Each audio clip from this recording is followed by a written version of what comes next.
Uzun illər övlad sahibi olmayan bir ailə xeyli müalicə alır. Lakin müalicələrin heç biri effekt vermir. Və müalicədən əlini üzən ər-arvad belə bir qərara gəlirlər.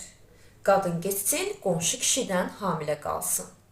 Kişi buna razı olur, öz həyat yoldaşını, arvadını qonşu kişinin yanına göndərir və qadın qonşu kişidən hamilə qalır. Hamilə qalır, uşağı dünyaya gətirir. Uşaq dünyaya gələndən sonra da bu ər-arvad uşağı da qucaqlarına alıb gedirlər həmin qonşu kişinin evinə kişiyə təşəkkür etməyə. Təşəkkür çayına gedirlər. Bu real bir hadisədir. Bu hadisə Türkiyədə baş verir və Esra Erol'un proqramında aşkara çıxır. İndi deyəcəksiniz ki, bu hadisələr Türkiyədə baş verir, Türkiyə belədir və s. Əmin olun ki, Azərbaycanda heç də bundan geri qalan hadisələr baş vermir. Məgər Xoşqədəmin Zaurun verilişində az olub ki, bir qadın evdən gedib, 5-6 ay başqa bir kişi ilə yaşayıb, sonra əri studiyaya çıxır və deyir ki, gəlsin, mən qəbul edirəm, qayıtsın və aparıcı əl çalıb, studiyadakı qonaqlar əl çalıb, alqışlayıblar bu hərəkəti ki, əhsən sənə.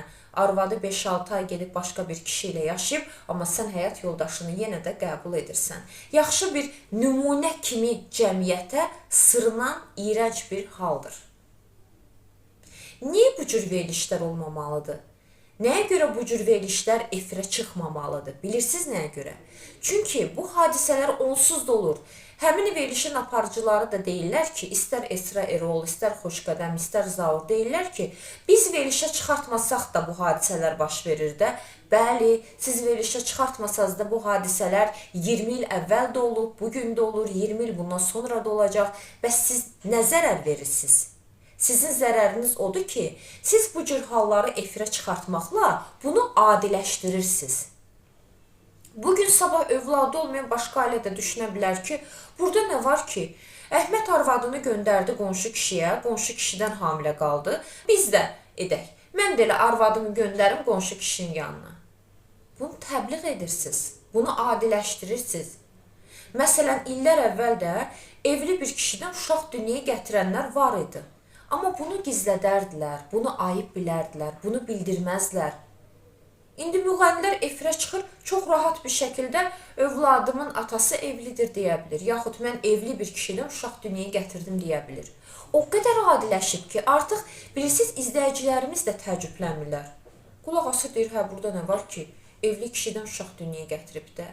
Baxın, bu cür əxlaqsız hərəkətlər efirdə danışıla-danışıla adiləşdirilir. Artıq insanlar bundan utanmırlar. Artıq insanlar ayıb bildikləri, məsələn 20 il, 30 il ayıb bildikləri hadisəni artıq ayıb bilmirlər. Bugün sabah bizdə də hansısa bir ər-arvad düşünə bilər ki, övladımız olmursa, heç nə olmaz. Kişi arvadına deyər ki, ay arvad, get qonşu kişidən uşaq dünyaya gətir.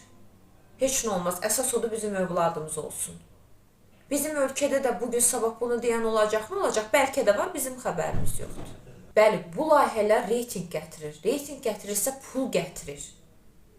Amma reyting pul gətirir, cəmiyyətin mənəviyyatını aparır, cəmiyyətin mənəviyyatını məhv edir. Söhbət bir cəmiyyətin həyatından gedir. Baxın, məni indi hazırda izləyən izləyicilərin bəlkə də 90%, bəlkə də 95%, bəlkə də 100%-i Xoşqədəmə Zaura baxır. Ağıllı bir söhbət danışsan izləməzsiniz, maraqlı gəlmir sizə. Amma kimin arvadı evdən qaçıb, kimin əri hara qaçıb, bu sizə daha maraqlıdır. Siz baxırsınız deyə o layihələr var. Əgər istəmirsinizsə ki, efirdə bu layihələr olsun, baxmayın o layihələrə. Siz o layihələrə baxmasanız, o layihələrin reytingi düşəcəkdir. Siz baxdığınıza görə o layihələr var. Ona görə qərar verin, sizə nə lazımdır.